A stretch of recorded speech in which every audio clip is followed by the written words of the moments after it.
それでいうとね、ある意味、マッチもリミッター振り切って普通団体競技とかってベテランになればなるほど若手がどっちかというと盛り上げなきゃいけない、ベテランってどっちかというともう自分のプレーに専念じゃない、どっちかというと一番年寄りなのに一番声出して年寄りって言い方ないじゃん。いやもうあれですよ、古い伝統ね、僕はもう払拭したい男なんで、僕22でプロ入ったんですよ、でいつも思うんですけど、22で入った時の37歳、今年37なんですけど、37歳の人えらいおっさんやったんですよ。でついこの間から入った人が18で、37じゃないですか、これめっちゃおっさんに見られてるかなと思うんですけど、まあ、そこは古い伝統なんで、僕そこを変えたいんで、だからめっちゃ声出したい。声出すとやっぱり、後輩も負けずに声出してきます。いや出してきません。これがやばいところなんです今、これゆとり世代、もうゆとり世代のプロ野球選手は、あ、松田さんが出してるから任しとこうなる。そうやったら、僕らの世代やったら、うわやっぱ先輩出してるから、先輩よりもかぶしていかなあかんとかいう思いを逆に僕が声出したら、松田さん元気やから任そうっていう、そんな感じですよ。そうですね。でも自分もやっぱ先輩が出してたら自分も負けないように出しますけどね。ですよね。そうなんですよ。今そんな感じなんです。そうです。どうですか、その個人競技、団体競技の全然ちょっと違う、そもそも違うところあるんですけど、京司君なんか割とね、個人競技だけど、まあアメリカトップチームってすごい強いチームだけど、その中で結構、まあ言葉、英語がその得意じゃないけど、すごい一生懸命盛り上げたりとか、まああるんだけど、なんかその辺の意識して、チーム内で意識してることとかってなんかあったりする？やっぱり仲良くですよね。仲良くとか本当に勝ちに行くことに対しての考え方だったりとかですよね。やっぱりチームの一人でもなんだろう、その勝負に勝負のことを考えてないとやっぱいいチームじゃないのかなと思っちゃいますね。でそこはでもね、やっぱ一流は変わらんですね、岩岡さんね。すごい強いチーム、松田さんが所属しているチームって強いじゃないですか。なんか独特な考え方とかってありますか？まあ勝ってるからチームに勢いがあるとか元気があるとかっていうのは当然なんです。やっぱり勝ってるチームと負けてるチームって全然温度差が多分違うと思うし、それが一番恵まれてるところだと思うんですけど、一番大事なんて結局は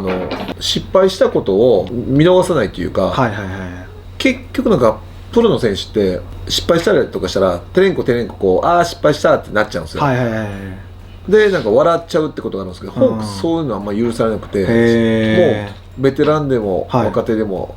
失敗したら必ずもう一回成功するまでやらすっていうのはいいかなと思います。それはいいですね。やっぱり自分なんか格闘技してる選手もやっぱ失敗したら負けるんで、そうですね。だからその失敗しないようにどうするかって相手の対策とかも立てるので、やっぱ強いところとかはやっぱそういう対策をしっかりしますよね。そうですね。穴をなくすじゃないですけど、そうですね。だから僕らでもやっぱりミスしたらできるまでやるし、失敗してそれをそのままにしないってことはみんなやってますよね。やっぱそこがやっぱ勝つチームとか選手とかですよね。ですよね。やっぱり積み重ねって大きいと思うんで、その時だけかもしれんけど、それを毎日やってると多分いい習慣になってきて、やっぱ勝てる習慣になってくると思うんで、そこはいいかなと思いますね。やっぱり格闘技でも今ね強いチームにおられるんですけど、それこそもう強いか弱いかだと思うんですけど、強い人と弱い人の違いって何なんですか、簡単に言うと。簡単に言うとやっぱ意識の差ですよね。やっぱり自分の得意なことだけをやってて、欠点っていうか自分の穴を伸ばそうとしない選手は通用しない。今の総合格闘技では通用しないですよね。だからしっかり自分の穴、いいところを分かってそれをいかに対戦相手にはめていくかっていう、しっかり穴をなくすことがやっぱ強い選手、強いチームかなと思いますね。やっぱりただこう気合一本で行く時代じゃないんですよね。もうそうですね。やっぱりプライドとかの時代はまだ総合格闘技がまだ始まって、その気持ちなら、気持ちがあればいけるみたいな時代じゃなくなってきましたね。今はもう本当に寝技も立ち技もレスリングも全部できて当たり前っていう、そうじゃないと上にはいけないっていう世界になってきましたよね。なるほど。野球は月曜以外はもう週6日必ず試合があって、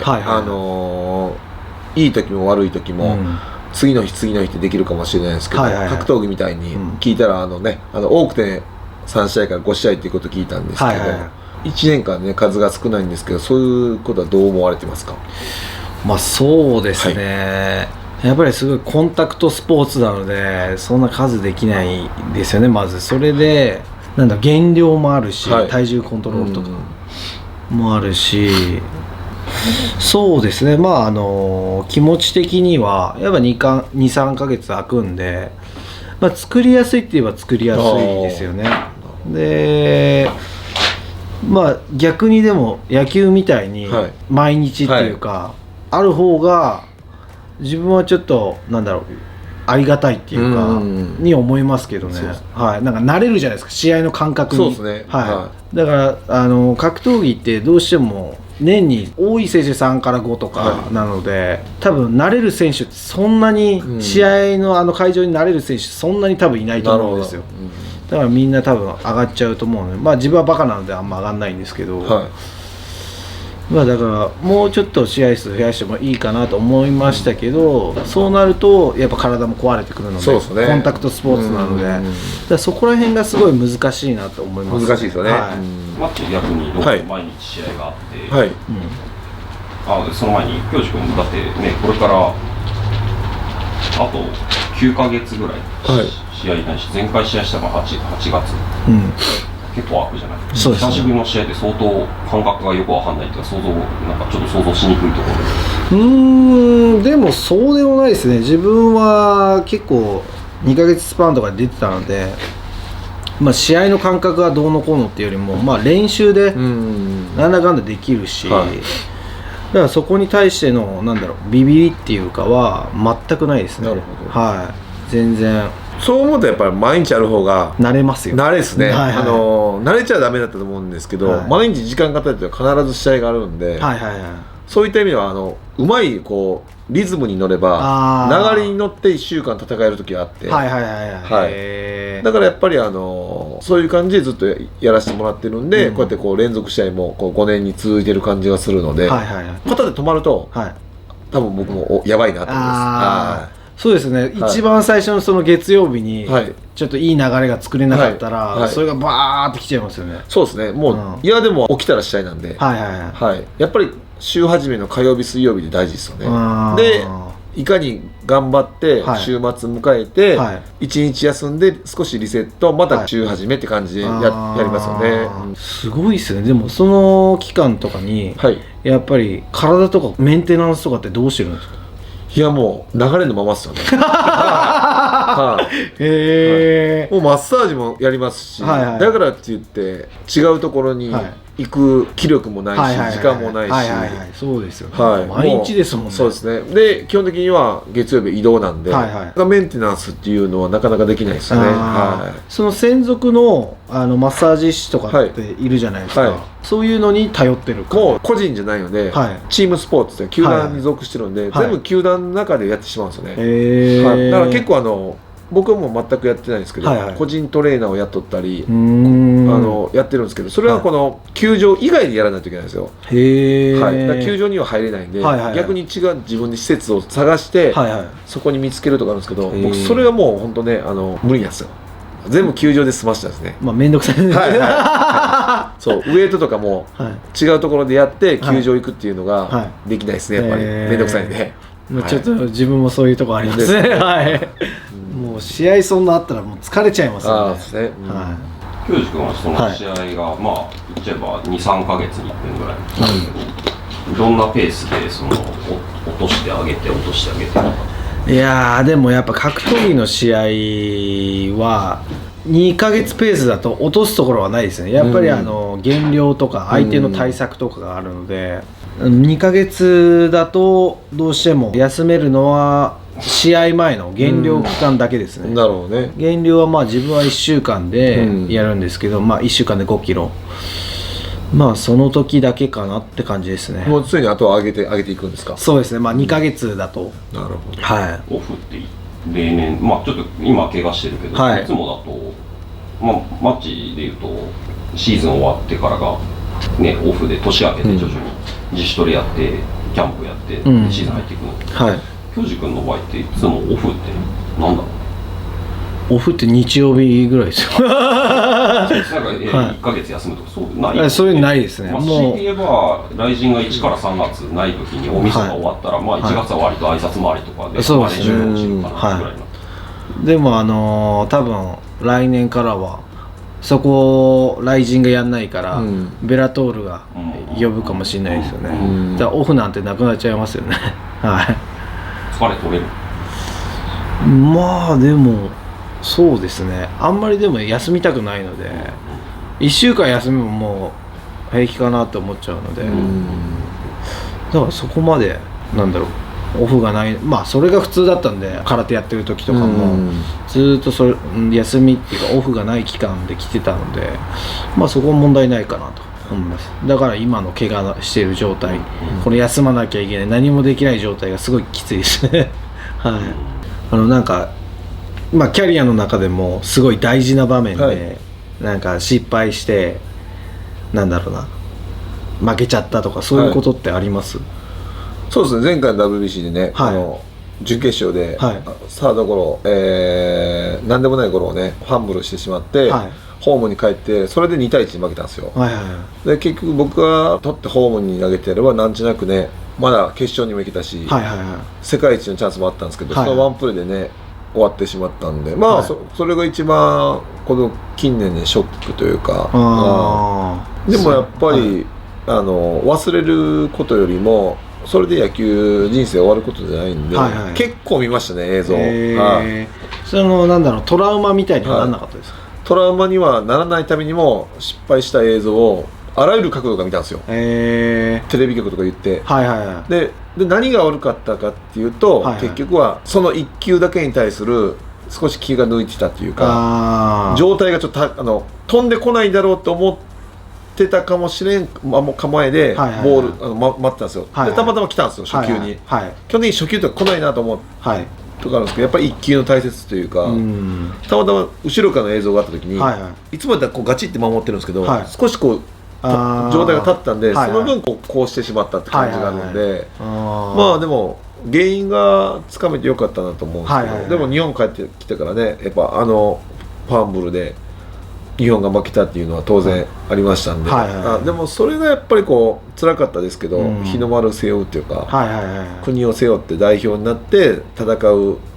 意義かなと思うし、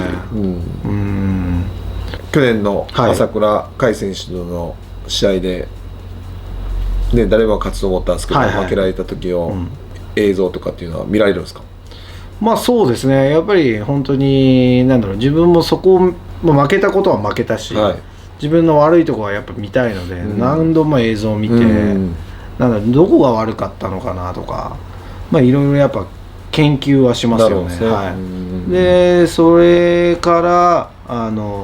次の練習とか考えたりとか、また甲斐君とやりたいんで、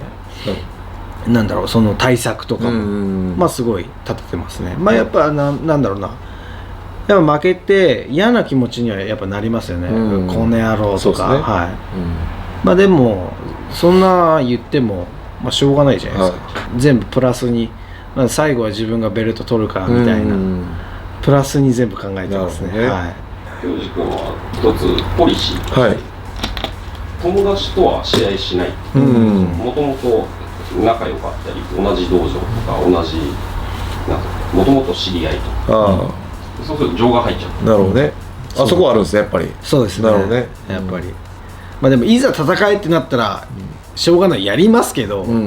それを好んではやらないですよね。さすがに。今までそうせざるを得ないシチュエーションってキャリアの中であったっけ？はないですね。今のところはないです。でも多分この先は多分出てくると思うんで、なるほどね。相撲でいう同門対決。そうね。上行けば行くほど、そうね。お互いそうですね。決勝残ったのが2人とか、ケースもね。でもそうなったらしょうがないじゃないですか。はっきり言って。そこに行く前にやるっていうのはちょっと。なるほどね。僕プロ野球界の厚尾なんで、あんまり好き嫌いないですよ。特にその嫌いな選手いないですけど、朝倉兄弟嫌いですか？いやそんなことないですよ、はいやっぱり同じ格闘技を盛り上げてくれる選手って、まあ自分も倒されてるし、思ってるんで、やっぱまあそうですね、嫌いではないですね、嫌いではないです。仲間っていうのも変ですけど、まあ同業者なるほどね感じですかね。なんか負けたりして通路とかで後ろから殴ったろかと思わないですか？いやそれもそういう古い話、それは昔のイメージの話ですかね。いやそれはないです、それはないですね。よかった。それもう喧嘩じゃないですか。やっぱりみんななんだろう、ちゃんとスポーツとしてやってるので。なるほどね。